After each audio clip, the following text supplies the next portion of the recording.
बिस्मिल्लाहिर्रहमानिर्रहीम। अस्सलाम वालेकुम नादरीन, आप यूट्यूब चैनल देख रहे हैं, मैं इमरान खान हूं। नादरीन, जब भी इमरान खान साहब एक नई तहरीक शुरू करने की बात करते हैं तो कोई ना कोई साजिश शुरू हो जाती है।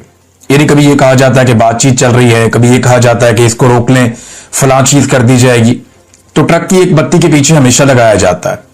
पार्टी के अंदर तकसीम पैदा करने की कोशिश की जाती है, लोगों को लड़वाया जाता है, लोगों को डिस्करेज किया जाता है, डंडे का इस्तेमाल भी किया जाता है। बहुत सारे टैक्टिक्स जो हैं वो इस्तेमाल किए जाते हैं ताकि एहतजाजी तहरीक ना चल सके। और ये काम ज्यादातर पाकिस्तान की एस्टेब्लिशमेंट और जो मौजूदा रजीम है, हुकूमत है, ये मिलकर करते हैं। एस्टेब्लिशमेंट किसी भी सूरत में इमरान खान साहब के वजूद को अब बर्दाश्त नहीं कर सकती, ये बात बिल्कुल सादी है। एस्टेब्लिशमेंट को कभी भी किसी सियासतदान ने इतना नुकसान पाकिस्तान में नहीं पहुंचाया जितना इमरान खान साहब ने पहुंचा दिया है। पाकिस्तान का एक एक बच्चा अब जानता है कि पाकिस्तान के मसाइल के लिए जिम्मेदार एस्टेब्लिशमेंट के बंद कमरों में किए गए गलत फैसले हैं। जब तक ये फैसलों का इख्तियार अवाम के पास नहीं आएगा या अवामी मुंतखब नुमाइंदों के पास नहीं आएगा, तब तक पाकिस्तान आगे नहीं बढ़ पाएगा। ये चीज किसी दौर में नवाज शरीफ को समझ आई थी, बेनजीर भुट्टो को भी समझ आई थी, लेकिन नवाज शरीफ साहब ने ऐसा लगता है कि कंप्रोमाइज कर लिया और उन्हें समझ आ गई कि जिंदा रहने का तरीका और सियासत में जिंदा रहने का तरीका यही है कि कंप्रोमाइज करें और अपने खानदान के लिए इक्तदार का एक हिस्सा लेते रहें एस्टेब्लिशमेंट से। एक हिस्सा मैंने इसलिए कहा कि इसमें ज्यादातर चीजें जो हैं वो एस्टेब्लिशमेंट के हाथ में ही रहती हैं। इस मरतबा पाकिस्तान तहरीके इंसाफ को तकसीम करने के लिए जो हमला हुआ वो तहरीके इंसाफ के बाहर से नहीं हुआ, वो तहरीके इंसाफ के अंदर से हुआ। मैं आपको वो बाद में बताता हूं, लेकिन पहले आप ये जुनैद अकबर साहब का स्टेटमेंट है, ये देखें तो काफी क्लैरिटी आ जाएगी, आपको चीजों का आइडिया हो जाएगा कि ये हुआ क्या और किया किसने और इसका नतीजा क्या निकल रहा है। जो जुनैद अकबर साहब हैं, ये जहां पे हुकूमत है पाकिस्तान तहरीके इंसाफ की, वो सबसे इंपॉर्टेंट सूबा है क्योंकि वहीं से वो अवामी पावर इकट्ठी कर सकते हैं। पंजाब के अंदर तो 10 बंदे इकट्ठे हो जाएं तो वो डंडे मारते हैं, दहशतगर्दी के पर्चे कर देते हैं, घरों के अंदर घुस जाते हैं, लोगों की इमलाक तोड़ देते हैं, गाड़ियां तोड़ देते हैं, तबाही फेर देते हैं। तो यहां पर तो बहुत ब्रूटैलिटी है, जुल्म है, जबर है, फस्तायत है। तो पंजाब में तो हिलने भी नहीं देते, पूरे निजाम को बांधा हुआ। जबकि खैबर पख्तूनख्वा में जो है वो वहां से एक पावर पंप होती है और इकट्ठे हो जाते हैं लोग और वो चल पड़ते हैं इमरान खान साहब के लिए। तो वहां जुनैद अकबर साहब को इमरान खान साहब ने बनाया था पाकिस्तान तहरीके इंसाफ का सूबाई सदर। अब सूबाई सदर जो है उसके पास बहुत सारे इख्तियारात होते हैं, लेकिन जुनैद अकबर साहब खुद एक बेबसी की तस्वीर बने हुए हैं। उन्होंने एक इंटरव्यू दिया और उसमें उन्होंने अपनी सूबाई हुकूमत के ऊपर संगीन तरीन इल्जामात लगा दिए। जुनैद अकबर साहब कहते हैं जनाब के जो लोग जलसा करवाते हैं इमरान खान साहब के कहने के मुताबिक और हमारी हदायत के मुताबिक, उन लोगों के लिए खैबर पख्तूनख्वा में जिंदगी तंग कर दी जाती है। उन्होंने आतिफ खान का, शराम तरकई का और असद कैसर वगैरह का नाम भी लिया। उन्होंने कहा जी वो कहते हैं कि हमने जलसा कराया तब से लेकर अब से सूबाई हुकूमत हमारा कोई भी काम नहीं होने दे रही। जुनैद अकबर कहते हैं कि मेरा अपना कोई काम नहीं हो रहा, सूबाई सदर हूं मैं, ब्यूरोक्रेसी बिल्कुल ताउन नहीं कर रही। जब उनसे पूछते हैं तो वो कहते हैं जी वजीर आला हाउस से में मना किया गया, सूबाई हुकूमत ने मना कर दिया।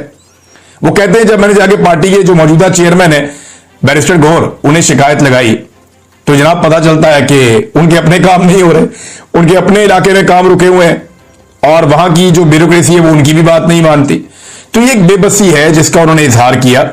अहमद मीर साहब के प्रोग्राम में वो बातचीत कर रहे थे और वो ये कह रहे हैं कि डीपीओ की बात करें या डीसी की बात करें, कोई हमारी बात नहीं सुनता, बल्कि बैरिस्टर सैफ वो काम करते हैं जो हम कहते हैं उसके बिल्कुल उल्टा कर देते हैं।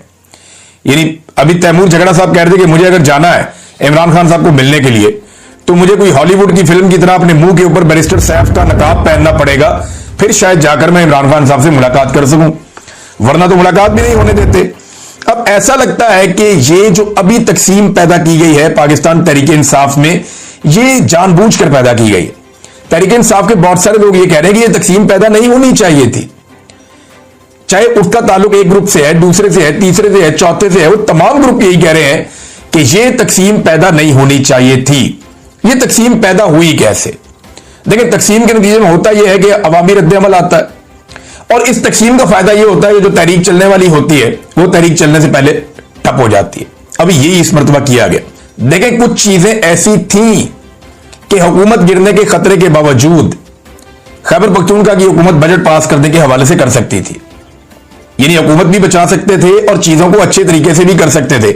मिसाल के तौर पे इमरान खान साहब से मिलने की कोशिश की जा सकती थी, जो कोशिश बिल्कुल नहीं की गई।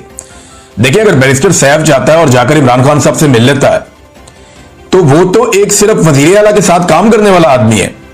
अगर बैरिस्टर सैफ जाकर इमरान खान साहब से मिल लेता है तो वजीर आला क्यों नहीं मिल सकता? यह सवाल वजीर आला को अपने आप से पूछना चाहिए कि इस आदमी में ऐसा क्या है कि इसको मिलिट्री एस्टेब्लिशमेंट इमरान खान से मिलवा देती है। इसमें ऐसा क्या है कि इसको मिलवाती है और बाकी लोगों को नहीं मिलवाती? क्या यह मिलिट्री एस्टेब्लिशमेंट का वफादार है या इमरान खान का वफादार है? ये अली अमीन गंडापुर का वफादार है या किसी और का वफादार है? वैसे मैं आपको बता चुका हूं कि वो खैबर पख्तूनख्वा का मोहसिन नकवी है, बैरिस्टर सैफ। अब वो जितनी मर्जी सफाइयां देता रहे, एक्चुअली तो वो यही है। इमरान खान साहब से मिलने की कोशिश की जा सकती थी, जो नहीं की गई।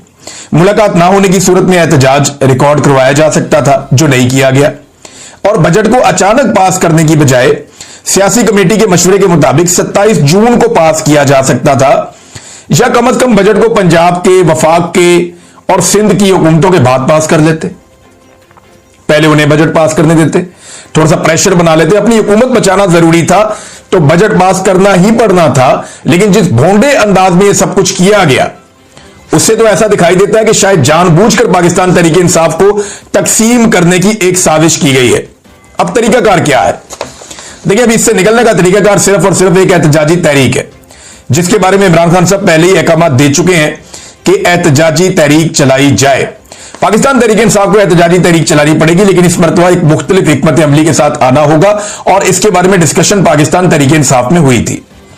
जो पाकिस्तान तहरीक इंसाफ में डिस्कशन हुई थी और जो इमरान खान साहब का लाइन ऑफ एक्शन इस मरतबा दिखाई दे रहा था, वो ये नहीं है कि सारे लोग इकट्ठे होकर इस्लामाबाद की तरफ जाएंगे।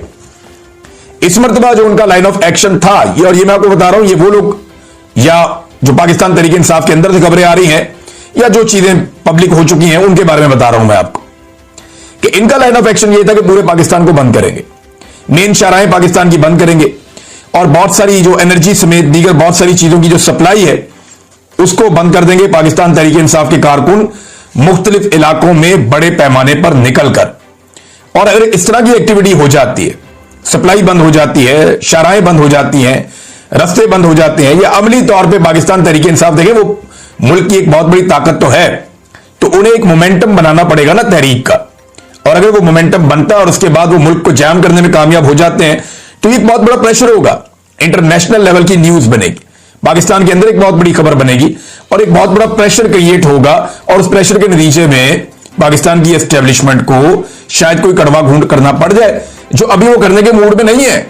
इंडिया पाकिस्तान मार्के के बाद पाकिस्तान की एस्टेब्लिशमेंट को ऐसा लगता है कि जो अवाम उन्हें बुरा भला कह रही थी, शायद अब नहीं कह रही। लेकिन ये उनकी गलतफहमी है, ये एक ऑप्टिक्स जरूर क्रिएट हो गए हैं।